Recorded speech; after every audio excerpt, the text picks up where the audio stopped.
A história começa com o aparecimento de Jingeng como uma entidade demoníaca cercada por uma aura vermelha sinistra, causando profundo medo nos corações de todos que o viam. Gritos irrompem imediatamente, alertando sobre sua aparição e exigindo que o líder da Aliança Murim seja informado imediatamente. De repente, sem aviso, a ordem do comandante ecoa por uma transmissão de voz, ordenando que todos os membros da Aliança lancem um ataque direto em larga escala contra Jingeng. O comandante admite que esta ordem irá inevitavelmente os levar à morte, mas ele justifica sua difícil decisão com a necessidade de deter esse demônio a qualquer custo, incitando-os a sacrificar suas vidas para proteger as gerações futuras. Em resposta à sua ordem, os guerreiros comemoram, declarando sua obediência absoluta e avançam em direção ao seu destino certo sem medo, acreditando que seus nomes serão imortalizados nos anais do mundo das artes marciais. Um deles tenta elevar o moral do companheiro, dizendo que, por mais demoníaco que seja o poder de Jingeng, ele ainda é humano e, se unirem, poderão derrotá-lo. Então todos atacam, clamando por sua morte. Mas a batalha rapidamente revela o poder avassalador e destrutivo de Jingeng. Os guerreiros são incapazes de resistir à sua aura demoníaca, incluindo os lutadores experientes e os membros de alto escalão que nem conseguem se aproximar dele. Nota-se que sua energia interna se torna assustadoramente mais forte a cada alma que ele ceifa. Com um único e violento golpe de espada, Jingeng elimina todos os soldados de uma só vez. Em outro lugar, longe do campo de batalha, um dos líderes grita com o comandante da aliança, exigindo que ele ordene a retirada imediata das tropas. Ele revela que a equipe de investigação descobriu uma verdade terrível. Jingeng fez um pacto com um yokai de primeira classe que habita as profundezas do inferno. Ele explica que esse pacto determina que as almas das vítimas de Jingeng se tornem oferendas, e, em troca, ele ganha o poder do yokai, o que significa que, quanto mais membros da aliança lhe mata, mais imparável se torna. O comandante responde friamente: "Ordenei que todos lutassem, mas vocês continuam aqui como covardes." Um outro líder implora que ele ouça e entenda suas intenções, alertando que o pior cenário seria o yokai descendo ao mundo humano usando o corpo de Jingeng como um receptáculo. Ele o lembra que nem mesmo o demônio celestial pode deter um yokai deste nível, implorando mais uma vez que ordene uma retirada.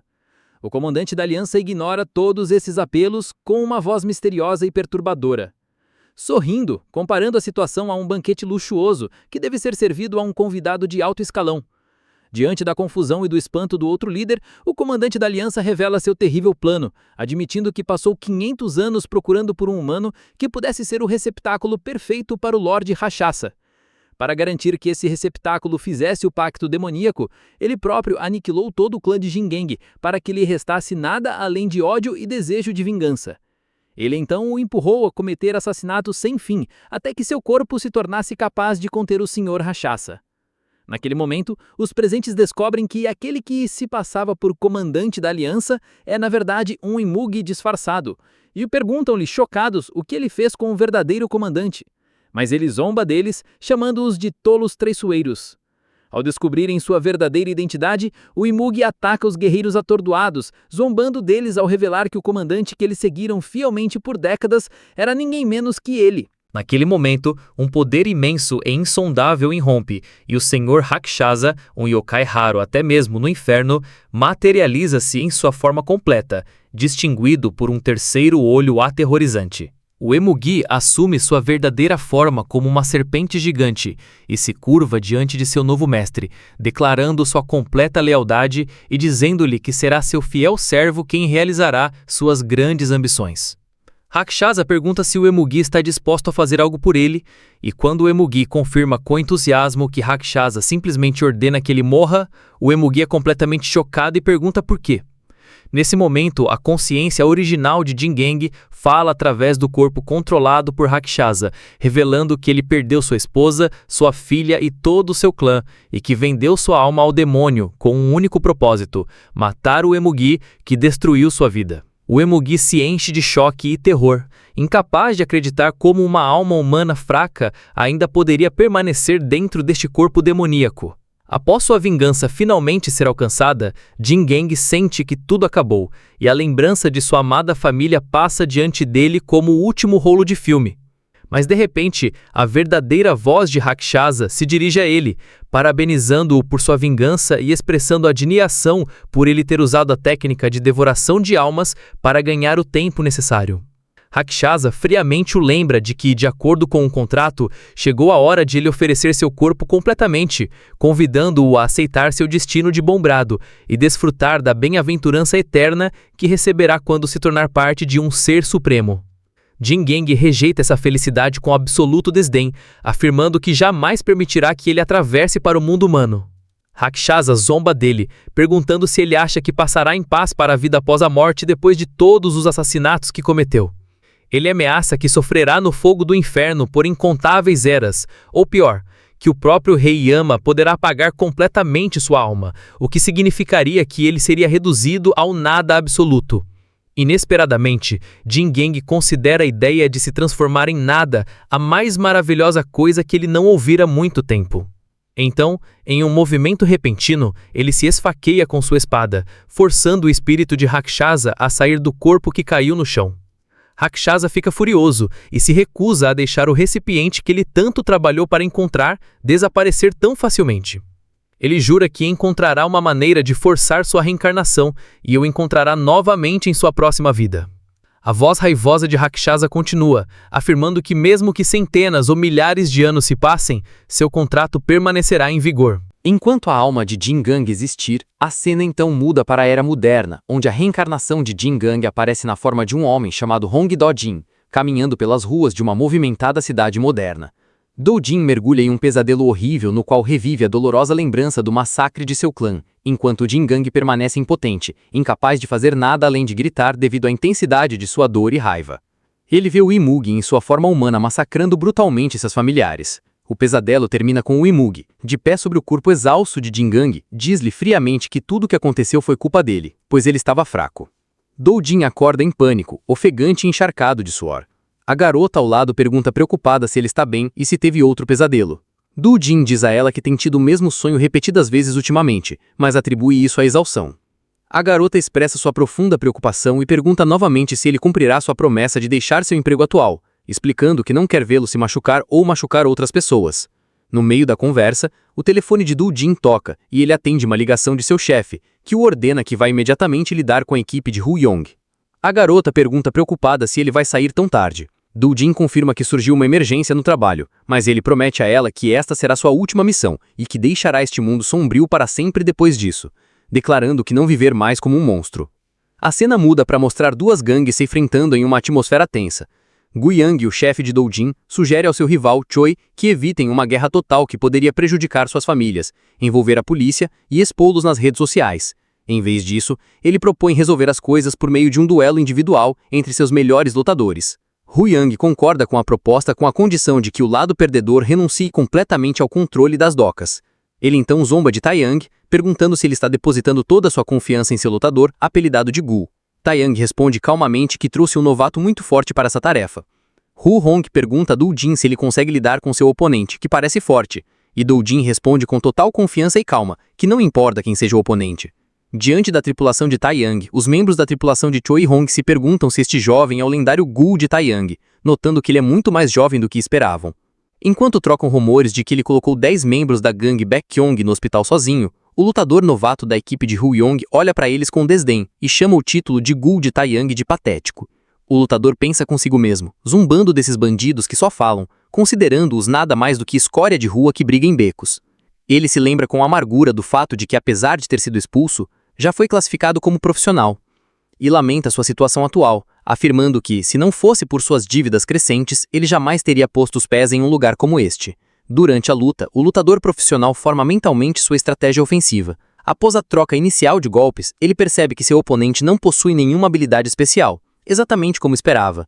Excessivamente confiante, o lutador agarra a cabeça de Do-jin, acreditando ter assumido o controle total da situação, e lhe desfere um poderoso chute no rosto declarando que a luta acabou e que ele o tem completamente sob controle. Ele então o agarra por trás, zomba do apelido de Gu e insolentemente o convida a... Ele o convida para visitar sua academia particular, para que possa lhe ensinar os princípios da luta real. Do-jin responde com uma calma estranha que aprecia a oferta, mas odeia pisos de academia. Ele acrescenta que eles cheiram mal e são muito macios, e, Num piscar de olhos, vira o jogo e joga seu oponente no chão com uma força chocante. O lutador profissional grita de dor. Do Jin sobe nele e levanta o punho para socá-lo. E o lutador percebe a gravidade da situação e tenta desesperadamente se proteger. Do Jin desfere um violento golpe no corpo do oponente e o lutador geme com a força do golpe. Do Jin então continua seu ataque brutal, agarrando os cabelos do oponente e batendo repetidamente sua cabeça contra o chão. Do outro lado, o líder da equipe de Do Jin sorri e declara que o duelo está encerrado. O líder, Roy Yong, fica atordoado enquanto zomba do lutador profissional que ele trouxe, que foi completamente esmagado. Um dos homens de Roy Yong sugere esperar um pouco, mas Choi o silencia, dizendo que acabou, acrescentando que eles não são atletas, mas lutadores de rua de verdade. Ele explica que em uma luta real, a batalha termina quando atinge esse nível de violência, independentemente das técnicas de artes marciais. Um dos homens de Roy Yong zomba de Do Jin por agarrar o cabelo de seu oponente como uma menina, mas ele rapidamente percebe que algo estranho está acontecendo. No chão, o lutador profissional percebe que está completamente indefeso. Cada vez que tenta recuar, o aperto de Do Jin o aperta como um torno. Ele se lembra de quando tentou derrubá-lo. Do Jin o esmagou com um peso inesperado e imenso. Então, Do Jin chuta sua perna fazendo-o gritar de agonia. Do Jin continua a espancá-lo, e com os olhos vazios de qualquer expressão, ele continua seu ataque selvagem. De repente, as palavras de sua amada, que lhe pediu para não se machucar nem machucar os outros, ecoam em sua mente. No último momento, sua mão para no ar antes de desferir outro golpe. Então, Do Jin levanta e declara que a luta acabou, encerrando o duelo em seus próprios termos. Após o fim do duelo, Guang parabeniza seu lutador, Do Jin, pelo bom trabalho e então se vira para o líder derrotado, Sr. Choi, e declara oficialmente que o porto está agora sob o controle de suas tripulações. Do Jin pensa consigo mesmo que finalmente acabou e toma a firme decisão de não machucar mais ninguém e viver uma vida normal. Em outro lugar, uma figura misteriosa sente a presença da reencarnação de Jin Gang, percebendo que ele apareceu neste mundo. Mas, no armazém, o Sr. Choi se levanta e zomba da declaração de Do Jin, apontando que seu oponente ainda respira enquanto coloca o pé em sua cabeça. Choi declara com uma filosofia severa que no mundo dos gangsters, uma luta continua até que alguém morra e o que eles fazem não é um esporte, acusando Do Jin de tentar pegar o caminho mais fácil, abstendo-se de completar o trabalho completamente. Ele então o apresenta com uma escolha final: matar o lutador derrotado e obter o porto, ou recusar e não obter nada. Choi se aproxima de Do Jin e pergunta ameaçadoramente se ele entendeu, chamando ele do apelido de Gu. Do Jin permanece em silêncio, o que enfurece Choi, que exige uma resposta, e ele rapidamente perde a paciência completamente, ameaçando matar Do Jin na hora por ignorá-lo. Mas Tai Ong intervém bem a tempo, dizendo ao Sr. Choi que seu lutador não está respondendo porque está falando bobagem. Ele então brande uma faca, aconselhando Choi a parar de se envergonhar e sugerindo que eles terminem as coisas como homens respeitáveis. Choi zomba da ideia de respeito, imaginando como ele pode permanecer calmo enquanto Tai Yong fala dessa maneira. Ao que Tai Yong calmamente responde que Choi foi quem começou a falar besteira primeiro, então se vira para Do Jin para confirmar suas palavras. Finalmente, Do Jin fala, mas não para eles. Em vez disso, ele pergunta confuso: "Vocês realmente não conseguem ver essa coisa?" Tai Yong pergunta a ele, perplexo, sobre o que ele está falando, enquanto Do Jin aponta para algo que só ele consegue ver.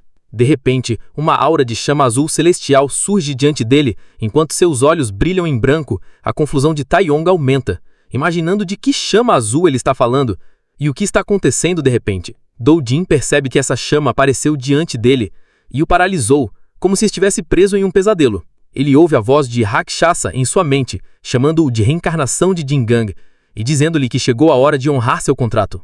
De repente, a aura azul penetra em seu corpo e Do Jin é atingido por choque e intensa dor. Ele começa a engasgar e convulsionar, e Tai Yong corre até ele preocupado, perguntando o que está acontecendo com ele. Do Jin murmura, com os olhos fixos no nada, que a chama está entrando em seu corpo. Suas memórias retornam à sua vida passada, onde ele estava ajoelhado entre os cadáveres dos membros do seu clã mortos, agarrando o corpo de sua esposa e chorando, e se culpando por sua fraqueza, admitindo que não podia protegê-los. Nesse estado de desespero, uma voz misteriosa pergunta se ele quer vingança. A chama azul Rakshasa aparece diante dele e se oferece a conceder seu poder, propondo que façam um pacto e pedindo uma oferenda em troca. Jin Gang acredita que essa alucinação recorrente representava seu profundo desejo de vingança. Ele cerra os punhos forte e aceita a oferta, garantindo a Rakshasa que fará uma oferenda, pois tem muitos bastardos que deseja ver mortos. Janglan implora a Chama Azul, Rakshasa, que foge o pacto e lhe conceda seu poder. Rakshasa responde e diz a ele para se lembrar bem dos termos do acordo a partir daquele momento. Isso lhe garante que mesmo que seu corpo se decomponha, desde que a alma permaneça, este pacto durará para sempre. Enquanto a energia azul flui para as mãos de Jingang, Rakshasa declara que Jingang se tornou seu servo eterno, e Jingang grita de dor com o poder que flui para ele. Enquanto a chama azul o consome, Rakshasa diz a ele que ele não é mais humano, mas sim um monstro. Rakshasa o informa que o pacto estava completo. Rakshasa explica que a partir de agora, todo ser que morrer pelas mãos de Jingang, seja um pequeno inseto, um rei ou até mesmo um deus, se tornará uma oferenda a ele, e Jingang aparece após ganhar seu poder com o sangue escorrendo dos olhos. Em troca dessas oferendas, Rakshasa lhe concederá o poder da estrela demoníaca tirana, um poder temido por todos os seres na Terra. Rakshasa conclui sua oferta concedendo-lhe todo o seu poder, que se manifesta em uma majestosa forma demoníaca de 3 olhos. Mas Rakshasa o adverte severamente, dizendo-lhe para se lembrar disso no momento em que seu poder exceder a capacidade de seu corpo resistir. O próprio Jingang também se tornará uma oferenda. Isso faz com que Present Stekken fique chocado enquanto relembra essa lembrança. Ele olha para as mãos tremendos, imaginando o que acabava de ver, certo de que seu corpo estava em chamas há poucos instantes. O Sr. Choi zomba de Jin, o chamando de louco por gritar sozinho de repente. Mas Jin se levanta e agarra Choi, desafiando-o a ver por si mesmo se perdeu o juízo. Ou não. O Sr. Choi se assusta quando alguém se aproxima, sugerindo que resolvam a questão agora mesmo, em uma batalha total. De repente, o som das sirenes da polícia é ouvido, interrompendo o tenso confronto. Tae-ong interrompe Choi, que estava prestes a sacar sua arma, e calmamente diz a ele que o sinal para o fim da rodada tocou, sugerindo que encerrassem as coisas por hoje e marcassem o outro encontro. Choi acorda em se encontrar novamente, mas acrescenta a ameaça de que os direitos de administrar o porto e suas vidas estarão em jogo na próxima vez. Após eles saírem, Jin pede desculpas a Tae-yong por ter agravado a situação, mas Tae-yong o tranquiliza, dizendo que eles teriam encontrado qualquer escusa para começar uma briga de qualquer forma. Tae-yong pergunta a Jin preocupado o que aconteceu com ele antes, pois parecia ter visto um fantasma. Jin responde que não é nada, alegando que só anda um pouco cansado ultimamente e tendo sonhos estranhos. Em outro carro, Choi pergunta-se que tipo de poder Jin possui. Enquanto isso, Choi recebe um telefonema e atende nervosamente alguém chamado Mr. Quay. Choi tenta tranquilizar o Mr. Quay sobre os direitos de administrar o porto, prometendo recuperá-los em breve. Mas o Mr. Quay expressa sua insatisfação, apontando que sem o porto, Choi não pode cumprir as cotas de entregas exigidas. Ele ameaça que se essa situação continuar, será difícil continuar trabalhando com ele.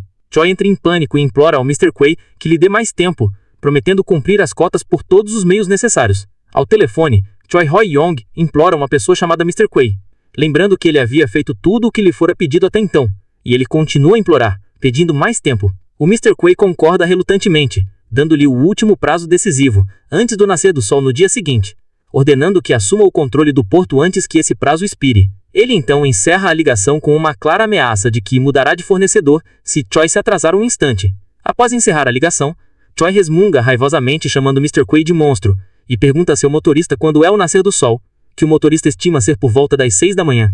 Choi ordena ao seu motorista que descubra a hora exata, declarando que devem esmagar a facção de Tae-yong imediatamente, acrescentando sombriamente que se não o fizerem, todos morrerão sob a ira de Mr. Quay. Enquanto isso, Jin chega ao seu apartamento e chama por sua amada Cha, mas encontra o lugar estranhamente vazio. Percebendo imediatamente que algo está errado, Jin permanece em alerta máximo, esperando que o perigo esteja à espreita.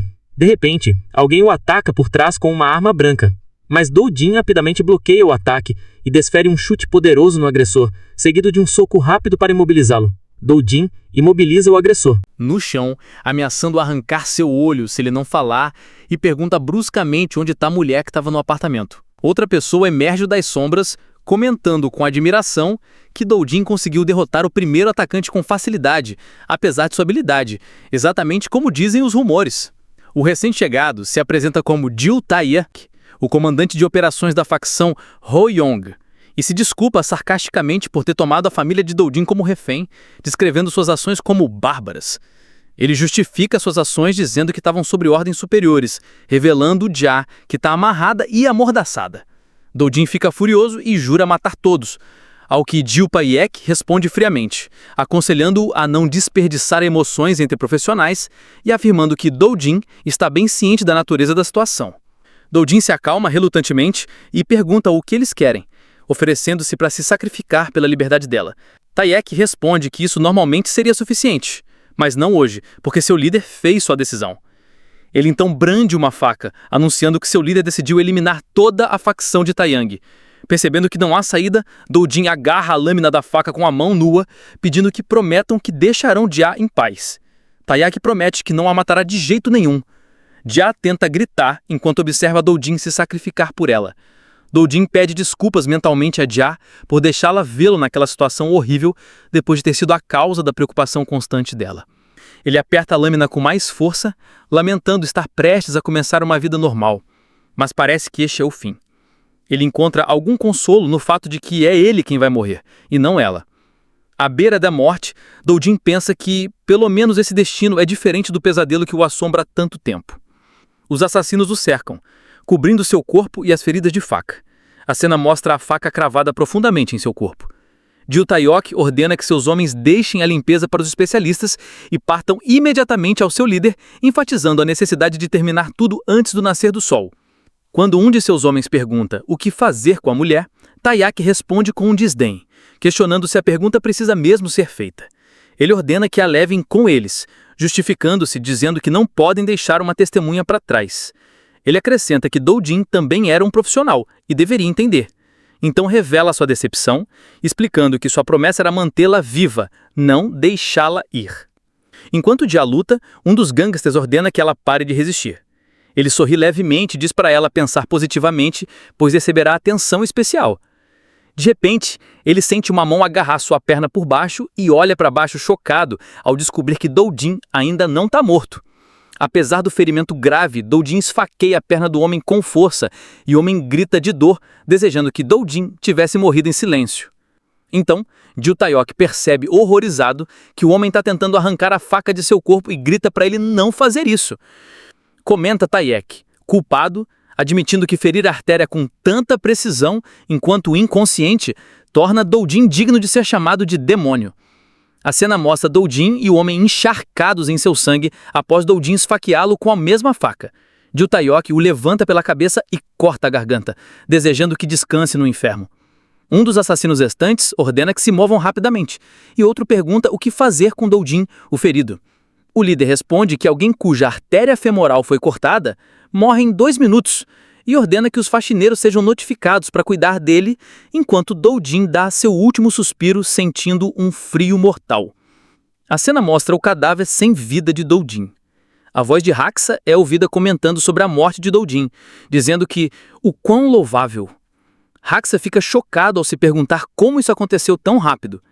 A voz de Haxa ecoa mais uma vez, dizendo para fazer uma oferenda. Em outro lugar, Jiu Taizu recebe uma ligação do líder Choi, informando que a missão foi concluída e que eles estão a caminho. De repente, Jiu Taiyok ouve algo cair de cima. Ele ordena que seus homens acendam as luzes. Quando as luzes se acendem, Jiu Taiyok fica atônito e se pergunta se o que está vendo diante de si é realmente um demônio. Jiu Taiyok fica chocado, perguntando à criatura à sua frente, "O que você é?" Doujin aparece de pé, tendo voltado à vida com estranhas marcas semelhantes a veias espalhadas pelo pescoço. Enquanto isso, a voz de Haxa explica que, como Doujin fez uma oferenda de acordo com o pacto, ela concederá o seu poder. Enquanto isso, em um bar tranquilo chamado Hexter, a garçonete recebe Taiyang, dizendo que já faz muito tempo e perguntando se ele quer sua bebida habitual. Taiyang se pergunta como esse lugar está sempre vazio quando ele vem, comentando que o bar estar aberto até agora é um milagre. A garçonete responde que é graças a pessoas como ele, que acreditam em cartas de tarô. Enquanto serve a bebida, Taiyang percebe que ela parece estar chamando-o de tolo que acredita em superstições, mas ela gentilmente nega, assegurando que ele é um cliente e regular, valioso. Taiyang admite que, embora tenha começado a frequentar o local por diversão, suas leituras nunca erraram uma vez.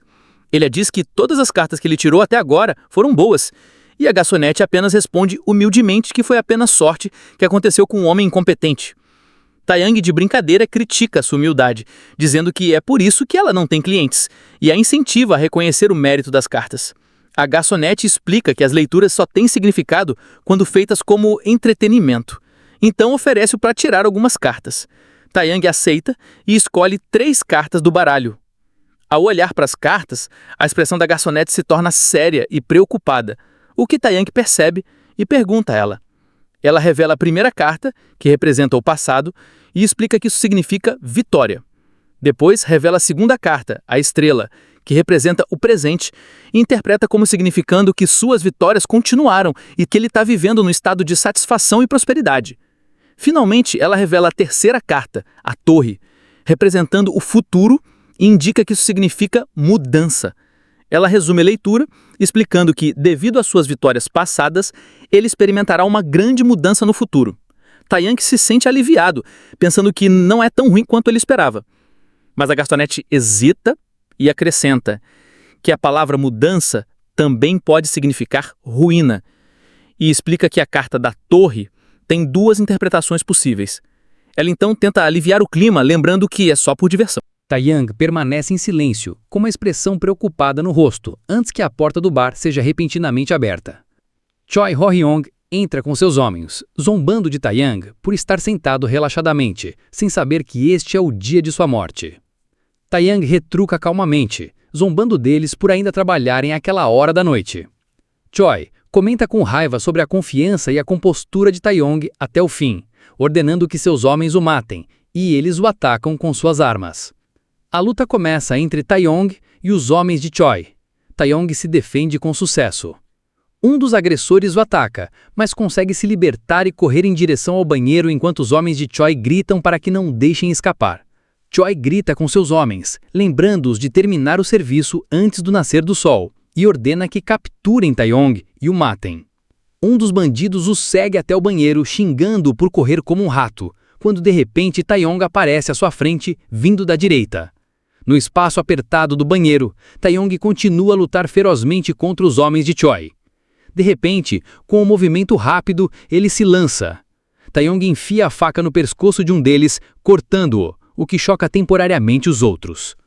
Taeyong se dirige ao seu rival, Choi, com um tom confiante, lembrando de que ele costumava ser um lutador de facas e deveria entender bem o significado tático daquela situação. Choi imediatamente percebe que Taeyong o encurralou no canto direito da sala. Taeyong explica que esta é a pior posição que um lutador de facas pode enfrentar em um canto direito apertado, e prova seu ponto de vista, despachando letalmente outro agressor que tentou se aproximar. Ele explica que essa posição obstrui a mão direita do atacante devido à parede, enquanto dá ao defensor, preso no canto, total liberdade para usar sua faca com eficácia. Taeyong acrescenta que só há uma maneira de superar essa situação: enviar um lutador canhoto mais forte que o defensor. Ele então lança um olhar significativo, indicando que o próprio Choi é canhoto, como se insinuasse que esta é sua única chance. Finalmente, Taeyong desafia Cho Ho-ryong diretamente, dizendo-lhe para parar de sacrificar seus homens inocentes e encará-los a si mesmos, homem a homem. Enquanto isso, Gil Kais, que observava os acontecimentos, senta-se com seus homens. Um homem olha para Du Jin, parado à sua frente, que parece extremamente exausto e cercado por uma tênue aura azul, e pergunta, admirado: "Você é mesmo um demônio?" Ele então ordena ao motorista que acelere, e quando o motorista hesita por um momento, ele grita para ele repetir a ordem. O carro acelera e colide com Dojin. Dojin estilhaça o para-brisa do carro com a faca em sua mão. Os ocupantes do carro estão aterrorizados. Dojin invade o carro. Ele corta a garganta do motorista e rapidamente se move para o banco de trás. O homem se encolhe no banco, com medo do agressor que começa a entrar no carro, e implora para que não se aproxime mais. Dojin muda a direção da faca e a golpeia, partindo sua cabeça em duas. Gyultai comenta que Dojin partiu a cabeça de seu colega com uma faca fina de sashimi, não com um cutelo, o que demonstra sua força bruta. Gyultek, completamente encurralado, descreve Dojin como um monstro. Um carro surge diante deles, acelerando em sua direção. Eles colidem com o carro e a força do impacto joga Dojin para longe. Dojin jaz imóvel no chão. Gyultai se consegue sair do carro ileso, mas percebe que a colisão não teve efeito sobre Dojin, que começa a se levantar calmamente, como se nada tivesse acontecido. O homem misterioso pensa consigo mesmo que é estranho morrer, mas não demonstra surpresa por Dojin não ter encontrado seu fim tão facilmente. Ele então entra numa postura de combate e desafia Dojin com uma voz firme. Dojin o ataca, rapidamente. Gyutaka analisa os movimentos de Jin, notando que são amplos e pouco refinados, o que pode lhe dar uma pequena chance de contra-ataque. Gyutaka se convence de que, embora seu oponente seja um monstro, se ele perdeu completamente a razão, então tem uma chance de vencer. Mas ele é derrotado na luta e cai no chão com dores intensas. Dojin fica em pé sobre ele, erguendo sua faca para desferir o último golpe. No entanto, Gyutaka consegue bloquear o ataque no último momento e desferir um contra-ataque. Ele acredita ter encontrado uma oportunidade para atacar, percebendo que o lado esquerdo do oponente está completamente exposto.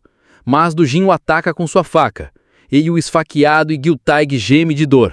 No entanto, ele percebe, em choque, que tinha certeza de que a faca estava na mão direita de Jin desde o início. Ele entende que foi atraído e que seu oponente almejava esse resultado o tempo todo. Enquanto Dojin o agarra firme, Dojin pergunta friamente a Gyutaka: "O que você fez com Hai?" Gyutaka responde perguntando se refere à garota, e dizendo que a ofereceu em sacrifício. Dojin pergunta furioso: "O que significa sacrifício?" Gyutaka diz a Dojin para não se fazer de bobo, lembrando que Dojin sobreviveu ao corte de garganta e afirma que é igual àquele bastardo. Ele continua falando do monstro que pediu que eles fizessem sacrifícios, revelando a existência de outra entidade maligna controlando as coisas.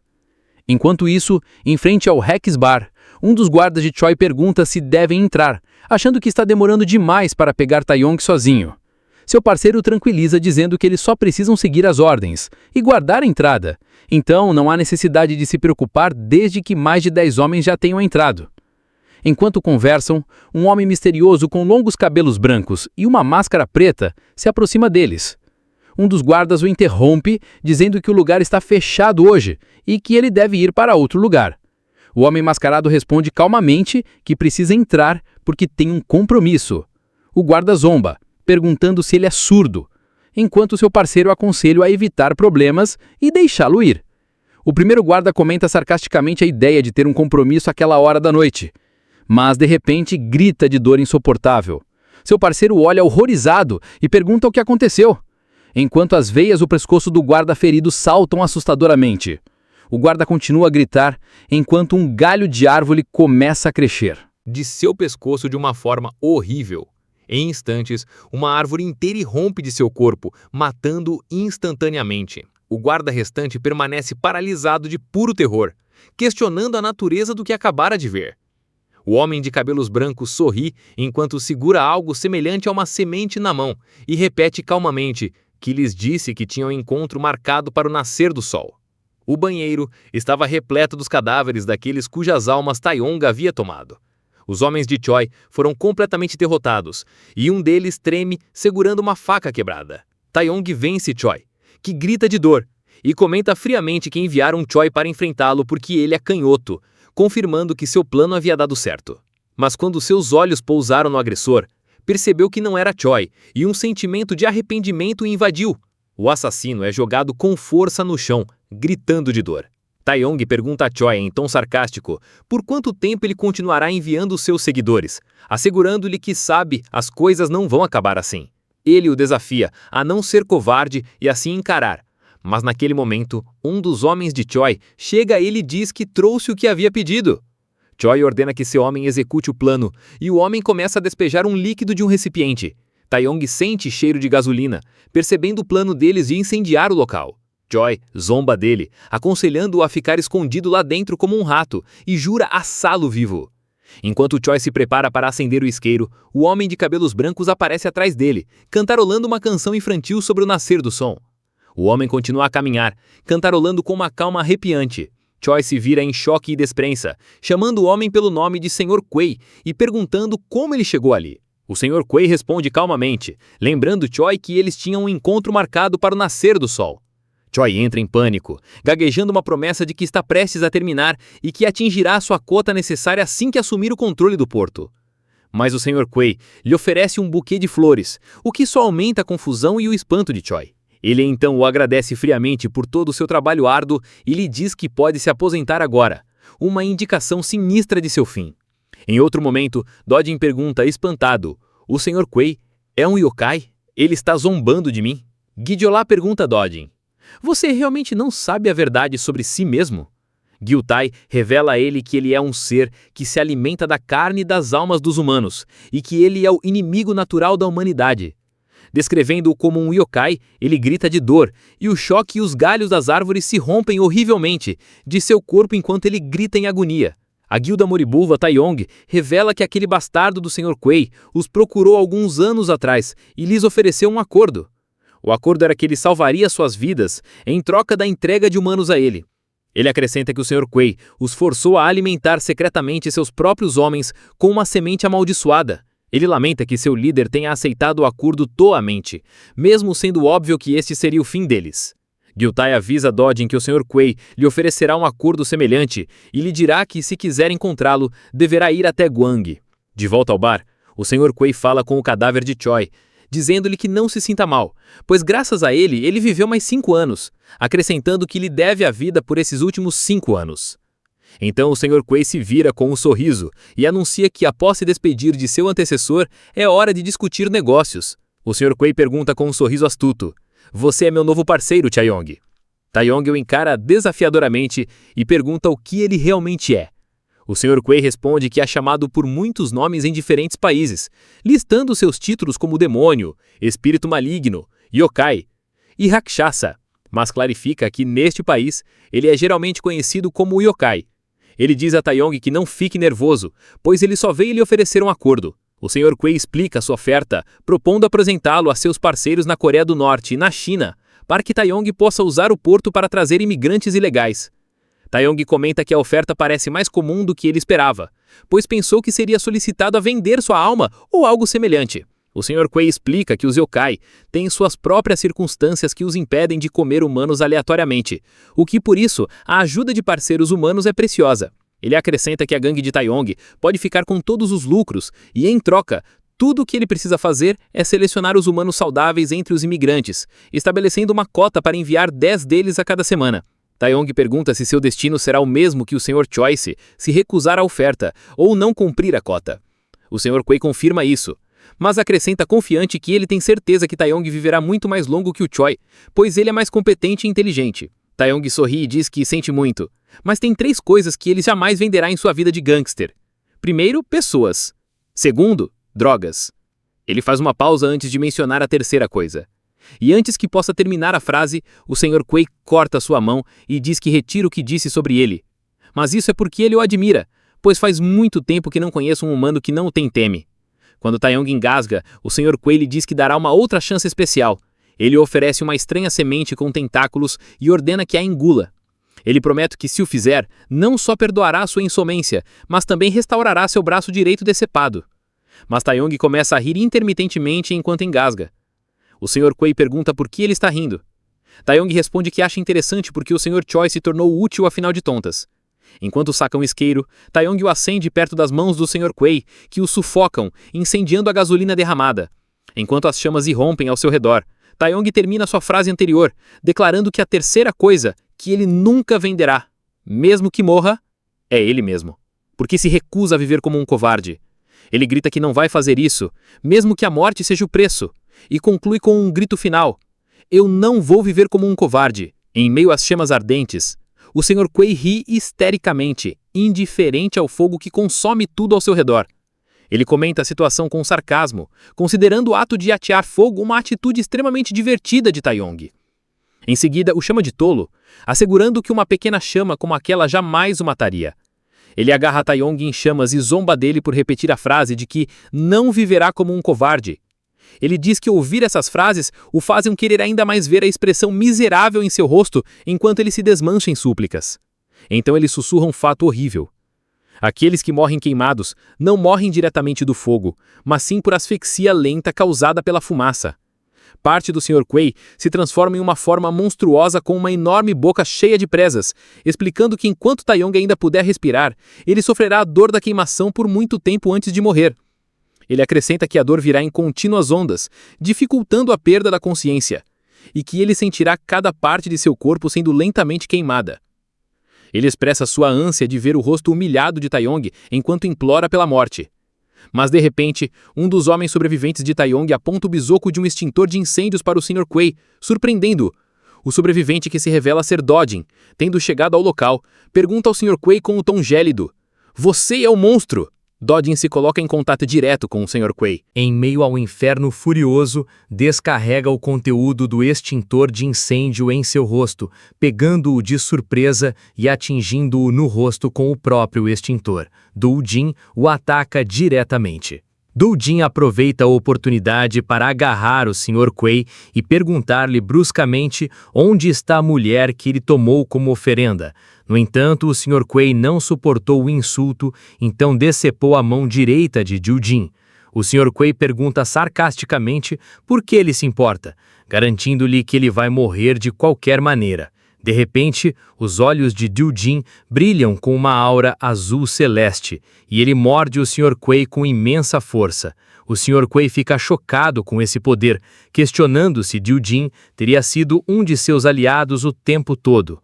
Mas ele descarta a ideia, notando que Doujin não parece ser um, e o acusa de tentar roubar sua oferenda, Tawong. Ele zomba dele dizendo: "É por isso que os monstros hoje em dia são inúteis. Eles são tão fracos, eles nem conseguem discernir o poder de seus oponentes." Ele ordena que ele pare de viver assim em desgraça e simplesmente morra. O Sr. Quay de repente sente uma conta que carregava começar a brilhar e reagir. Ele percebe que essa reação significa que um elo com o inferno está próximo. Ele acha isso incrível, notando que algo assim não lhe aconteceu uma única vez em 300 anos. Ele olha para Doujin com uma nova compreensão, reconhecendo que tem um apoio mais forte do que imaginava. O Sr. Quay fica de pé sobre o corpo inconsciente de Tawong e diz a Doujin que o deixará viver por hoje, mas se pergunta por que as pessoas do inferno fazem um acordo com uma criatura fraca e insignificante como Doujin. Ele então caminha em direção à árvore que cresceu a partir do corpo do guarda, que produz uma fruta semelhante a uma máscara, expressando seu desejo antigo de conhecer alguém do inferno diretamente. Ele agarra a fruta, pensando que tem certeza de que pode fazer algo melhor do que aquela pessoa, insinuando seu desejo de tomar o lugar de Doujin. O Sr. Quay segura a fruta semelhante a uma máscara e fala como se alguém o estivesse observando, convidando-os a contatá-lo a qualquer momento. Em outro lugar, um carro chega a uma instalação isolada e um membro da tripulação de Hoi-Yong se pergunta se este é o local pretendido e se estes são os clientes com quem eles lidam. Seu colega comenta que é estranho, perguntando se por que um esconderijo desse tamanho seria construído em um lugar como este. Seu colega explica que, se estivessem traficando humanos como escravos, teriam construído a base perto da costa para facilitar o transporte. E se estivessem comercializando órgãos, não teriam construído algo tão grande e chamativo. Ele então pergunta ao colega, curioso, o que os clientes fazem com as pessoas que entregam. Mas o outro lhe diz para não se preocupar com isso. Ele acrescenta que eles apenas têm que fazer o que lhes é dito, e em seguida ordena que todos descarreguem a carga. No caminhão de transporte, Jua senta-se assustada em um canto e um dos bandidos ordena que ela se mova e saia, ameaçando arrastá-la à força. Ele grita na cara dela perguntando se ela é surda e ordena que saia imediatamente. Seu colega, que estava fazendo perguntas, percebe que Jua está completamente inconsciente, mostrando sinais de choque severo. Ele a olha com preocupação, imaginando o que fizeram com ela. Suas memórias retornam ao passado, onde é revelado que ele é na verdade um policial disfarçado, e se lembra de uma conversa com seu chefe, que o parabeniza por se formar em segundo lugar na turma. Seu chefe, Yang Tsang-Cheol, explica a ele que o primeiro da turma chama muita atenção, e que aquele que fica em segundo lugar é a pessoa perfeita para tal missão. Ele então lhe oferece a chance de se tornar um herói para seu país. O jovem policial repete a palavra herói. Contemplando a oferta, o chefe explica a ele que os casos de pessoas desaparecidas vêm se acumulando há anos e que a equipe de Hoi-Yong tem conexões com organizações criminosas estrangeiras. Ele lhe atribui a missão de investigá-las, infiltrando-se em suas fileiras. Voltando ao presente, o policial disfarçado pensa que, após um ano de infiltração, a guerra de gangues abriu uma oportunidade para ele participar das operações de entrega. Graças a isso, ele finalmente pôde testemunhar a operação de tráfico com seus próprios olhos. Ele chegou até a sede dos seus parceiros de alto escalão. Então, começa a gritar, tentando causar uma comoção, e grita para um dos guardas sair ou ele o matará. Ele pensa consigo mesmo que avisou seu chefe no caminho para cá e que reforços chegarão a qualquer momento para acabar com este pesadelo. Lá dentro, um dos guardas se pergunta em chinês o que está acontecendo lá fora. De repente, os homens da equipe Hoyong são atacados por seus clientes. Um deles protesta, perguntando por que estão sendo atacados. Após terem feito tudo o que lhes foi pedido, um dos agressores de aparência monstruosa responde que essas são ordens do chefe e que o acordo com a equipe Hoyong está encerrado. Ele anuncia que eles não são mais parceiros, mas sim produtos. O líder da equipe Hoyong grita de raiva e incredulidade, repetindo a palavra produto. O agressor lhe diz que lutar é fútil e que deve aceitar seu destino.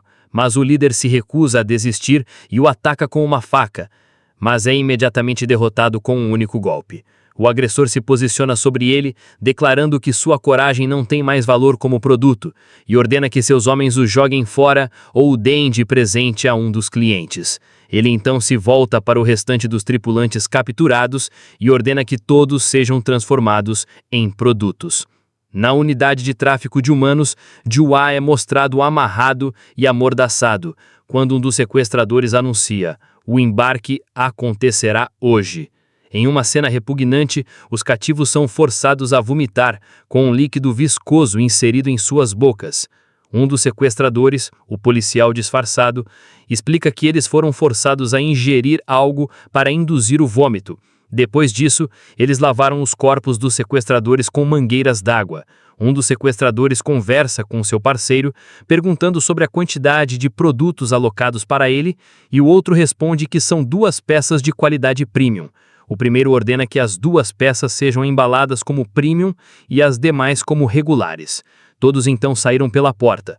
Ele pensa consigo mesmo que forçá-los a esvaziar o estômago significa que eles serão preparados para o tráfico de órgãos e o chama de loucos por fazerem isso com membros da própria gangue. Mas ele se apega à esperança, assegurando-se que o reforço chegará em breve. Os cativos são mostrados sendo levados com coleiras em volta do pescoço. O policial disfarçado se aproxima de Jua, pede desculpas pelo ocorrido e a encoraja a resistir e não desistir. Ele então pensa que talvez ele estivesse dizendo essas palavras para si mesmo. Quando entram em outra sala, ele fica horrorizado ao ver uma parede cheia de pequenas caixas e em cada uma delas há um cadáver, e ele tenta negar seu sentimento de medo. Du Jin acorda em uma cama, perguntando onde está. Ele se lembra de que estava lutando contra aquele bastardo, o Sr. Kuei. Uma mulher lhe pergunta: "Você dormiu bem?" Du Jin pergunta quem é ela. Ela diz que é a dona do bar de tarô que pegou fogo e acrescenta que foi ela quem salvou a sua vida daquelas chamas. Ela conclui sua introdução afirmando que é uma exorcista que lida com yokais como ele, o chama de Sr. Yong Du Jin e declara que é um exorcista. Du Jin repete a palavra confuso e diz que aquele bastardo que veio matá-lo disse a mesma coisa. Ele então grita com ela com raiva, perguntando que bobagem todo mundo está falando e nega ser um yokai. Ela ordena que fique quieto, dizendo que só o manteve vivo porque achava que poderia ser útil, ameaçando que pode exorcizar o seu espírito a qualquer momento. Ela acrescenta que nenhum humano possui um corpo como o dele. Du Jin olha para o peito e vê uma ferida curada de forma sobrenatural, o que o deixa perplexo. Ela explica que um yokai, mesmo que os membros sejam cortados e o coração perfurado, pode se regenerar enquanto a cabeça esteja intacta, assim como os insetos. Após um momento de silêncio, Du Jin faz uma pergunta: "O que diabos é um yokai?" Ela começa a explicar, dizendo que são seres que roubam corpos humanos. A exorcista continua sua explicação para Do Jin, esclarecendo que yokai se esconde entre eles em forma humana. Enquanto isso, na instalação de tráfico humano, o policial disfarçado, Gyong-min, parece chocado ao absorver essa verdade horrível. Gyong-min observa um dos sequestradores se aproximar dos cativos. O sequestrador quebra alguns pescoços, o que aterroriza Gyong-min imensamente. Ele grita com eles, chamando-os de bastardos insanos por matarem pessoas a sangue frio. O Sr. Kuei responde calmamente, explicando que eles ainda não estão mortos e que ele apenas danificou suas vértebras cervicais. deixando-os em estado de paralisia total. Ele acrescenta que nesse estado eles podem ver, ouvir e sentir medo, mas não podem se mover. O Sr. Quay sorri sinistramente, anunciando que esta é a especialidade da empresa. Humanos frescos imersos em medo intenso, um produto destinado a clientes que têm dificuldade em caçar por conta própria. Gyong grita novamente, perguntando que bobagem ele está falando, e lhe diz que a polícia cercará o local a qualquer momento. Ele jura que passarão o resto da vida na prisão, mas o Sr. Quay o ignora. De repente, o chefe de polícia, Jane Chang-chan, aparece, comentando sobre o delicioso aroma que emana de seu medo. Isso deixa Gyong-min atordoado e confuso. O chefe Jang elogia os esforços de Gyong-min em monitorar a gangue Hoyong. Então, o chefe Jang pergunta ao Sr. Quay se Gyong-min é um dos pratos especiais que ele preparou, e o Sr. Quay confirma com um sorriso, oferecendo-se para prepará-lo. O chefe Jang recusa e diz que prefere comê-lo ali.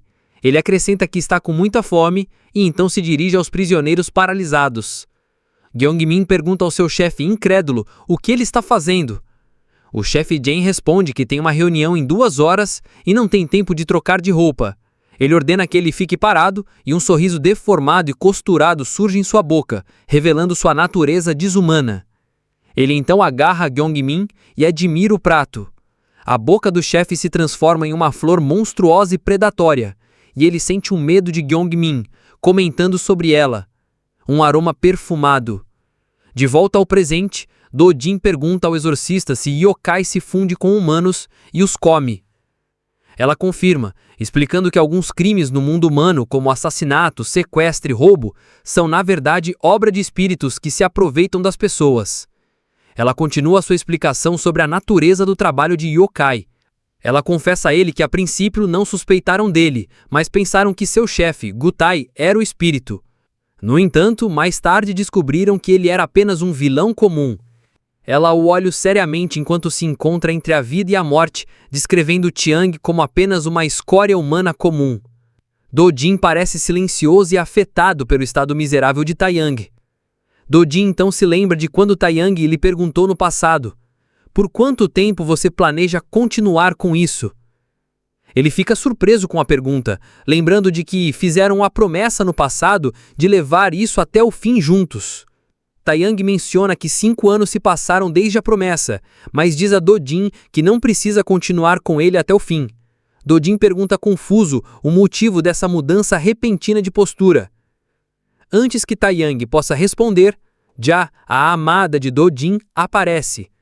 Taeyang a recebe e se desculpa por mantê-lo fora até tarde. Ele então esclarece a Do-jin que não é com ele que ele deveria cumprir sua promessa. Ele lhe diz que, ao contrário do passado, agora ele tem a chance de viver sua vida como Hong Do-jin e não como um demônio, insinuando que ele deveria escolher uma vida normal com Ja.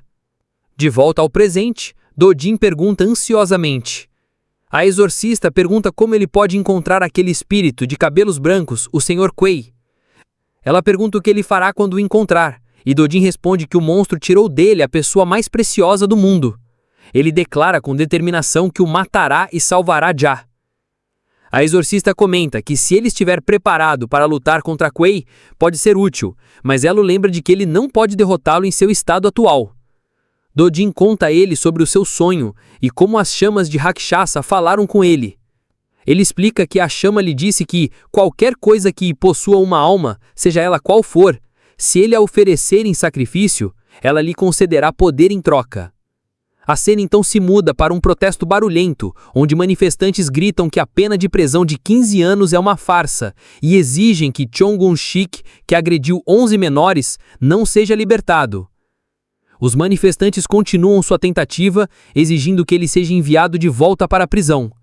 Uma reportagem menciona que Chunik foi libertado da prisão há 1 semana. A reportagem acrescenta que em sua residência o caos se instaura, com manifestantes e ativistas de internet. Um manifestante grita desafiando Chong-un-sik a sair e enfrentá-lo. Um streamer anuncia que invadirá o local assim que sua contagem de espectadores atingir 1000. Outro está comendo 20 xícaras de ramen como forma de rezar por sua morte. O caos e a possibilidade de exigir sua prisão ou morte continuam. Lá dentro, Choi se pergunta, furioso, sobre toda aquela gritaria irritante. Ele murmura para si mesmo que cumpriu sua prisão e foi libertado. E agora está discretamente usando a sua tornozeleira rastreadora. Então ele pensa, com raiva, que talvez devesse sair e matar todos eles. De repente, sente outra pessoa na sala. Ele se vira chocado e pergunta ao intruso quem é ele e como conseguiu entrar. A exorcista aparece e pede que ele confirme. A entidade no seu sonho prometeu lhe dar poder em troca de uma oferenda? Dojin, que estava ouvindo o tempo todo, responde, sim. A exorcista acende um cigarro e diz, então, vamos fazer uma... A exorcista propõe um acordo a Dojin, explicando que ela dará a ele uma lista de vilões suspeitos de serem yokai e que sua missão é matá-los. Ela explica o benefício mútuo desse acordo. Se o target for um yokai, é bom para ela porque ela pode exorcizar seu espírito, e bom para ele porque recebe uma oferenda para aumentar seu poder. Ela acrescenta que, se o target for apenas um vilão humano, livrar-se dele é bom para o mundo. De qualquer forma, Dojin concorda com o acordo, mas faz uma pergunta. Ele pergunta quantos desses suspeitos yokai existem e se o número deles é suficiente para que ele obtenha o poder necessário para matar Kuei. A exorcista o tranquiliza para não se preocupar, confirmando que, quando se trata de vilões, o número deles é mais do que suficiente. No presente, Dojin então surpreende Cho Gon-sik com uma pergunta sobre sua identidade. Ele clarifica sua pergunta, perguntando se ele é humano ou um yokai como ele. Na instalação yokai, o monstruoso chefe de polícia começa a se alimentar do policial disfarçado. Gyeong-min parece estar em estado de terror absoluto enquanto enfrenta seu destino, gritando em agonia enquanto o monstro o devora. O Sr. Kuei comenta que o chefe de polícia devia estar com muita fome e pergunta onde está o outro prato especial. Seu subordinado aponta para Ja. O chefe de polícia comenta sobre Ja, dizendo que parece mais saborosa do que a anterior, mas percebe que ela não demonstra nenhuma reação e se pergunta se perdeu a razão, lamentando que não pode se alimentar da alma nesse estado. Mesmo assim, decide que está tudo bem, pois a qualidade de sua carne parece ser de primeira qualidade. Naquele momento, Ja pensa consigo mesma que está aliviada, de que não demorou muito. Ela abre os olhos com determinação, pensando que agora pode ir até Dojin, revelando que estava fingindo inconsciência. O Sr. Kuei intervém de repente e interrompe o chefe de polícia, desculpando-se por trazer outro prato especial e admitindo que se enganou com Ja. Ele anuncia que este humano não é um produto. O chefe de polícia fica furioso e se transforma em uma forma monstruosa, perguntando como Kuei ousa interromper uma refeição que já começou e grita que está afim daquela humana. Ele promete comê-la agora, mas Kuei pede para ele ser paciente. Ele promete preparar outro prato especial para ele até amanhã. Mas o chefe de polícia explode de raiva, gritando que está com fome agora, não amanhã. E lembra a Kuei que é ele quem lhe permite administrar seus negócios com tanta facilidade. Ele grita para ele não ignorá-lo. Ele insulta o Sr. Kuei chamando de yokai espantalho sem graça, que nem consegue se alimentar de almas. Então Kuei coloca a mão sobre a boca do chefe de polícia e diz para ele se acalmar. O chefe de polícia se desculpa, temeroso, dizendo que perdeu o controle. O Sr. Kuei ordena que um de seus subordinados, Guang, prepare outro prato especial para o chefe. Até amanhã. Guang confirma que entende. O Sr. Kuei anuncia que removerá Jua da lista de produtos. Ele sorri levemente, justificando sua decisão e dizendo que o amante dela parece estar procurando por ela desesperadamente, insinuando que planeja usá-la como alavanca em um futuro. Em outro lugar, sinais do poder de Rakshasa são mostrados curando a mão de Dojin. O exorcista explica a ele que o corpo de um yokai é muito adequado para lutar, e o lembra que enquanto a cabeça estiver intacta, o corpo pode se regenerar completamente. Dojin conclui que, a partir de agora, tudo que ele precisa fazer é esmagar suas cabeças, e ela elogia sua rápida compreensão. Mas ela acrescenta que há algo mais que ele deve lembrar ao lutar contra yokai. Existem duas maneiras pelas quais os yokai comem humanos. O primeiro método é shikyoki, que significa literalmente mastigar e comer carne humana. O segundo método é o shikon, que envolve absorver a alma usando o medo humano como combustível. Ela confirma a ele que um yokai pode absorver a alma de um humano que o teme. Ela o avisa severamente que ele ainda possui uma alma humana, então ele nunca deve sentir medo deles, não importa o que aconteça. Então a pergunta anterior de Dojin é feita novamente. Você é humano ou yokai, Gerena? Enquanto sua mão é mostrada segurando um martelo pesado na escuridão, Dojin confronta Choi, que parece ser seu primeiro alvo. O homem grita de terror, perguntando a Dojin quem ele é e por que o está atacando, mas Dojin não perde tempo e golpeia sua cabeça com o martelo, esmagando-a. O alvo cai no chão enquanto Dojin permanece sobre ele, coberto de sangue. Dojin chama a exorcista e diz que eliminou o alvo e que ele era apenas um humano. Ela pergunta se tem certeza de que está morto e ele responde que sim, e que sua cabeça foi completamente esmagada. Ela pergunta com um tom cético: sério? Mas como você pode ter tanta certeza? Ela continua sua pergunta chocante. Como você tem certeza de que o que você viu era a cabeça real dele, Serena? Mas ele é repentinamente atingido na cabeça. A descrença está estampada no rosto de Dojin ao ver o cadáver se mover. De repente, o cadáver que estava no chão se levanta e se lança contra ele. O yokai agarra o Dojin com força e o prende no chão enquanto ele geme de dor. Dojin percebe que a criatura que o ataca não se parece com o humano que ele acabou de matar. O yokai, que assumiu uma forma monstruosa, olha para ele e pergunta se ele é um exorcista. Então começa a reclamar, dizendo: é sempre assim. Lamenta que exorcistas não consigam se aproximar de yokai de alto nível que comem milhares de humanos, mas sempre perseguem yokai de nível inferior como ele, que só se alimentam de almas. Zomba de Dojin perguntando se ele acha que pode derrotá-lo. Chama de novato que nem consegue encontrar sua cabeça real. O yokai, cuja verdadeira forma é revelada como uma aranha, ri e pergunta a Dojin se ele ficou paralisado de medo ao ver sua verdadeira forma. O yokai, que assumiu uma forma monstruosa, olha para Dojin, a quem prendeu no chão, e calmamente diz a ele que isso é bom, pois já estava cansado de se conter. O yokai jura despedaçá-lo e fazer dele um exemplo, mas Dojin de repente o esfaqueia.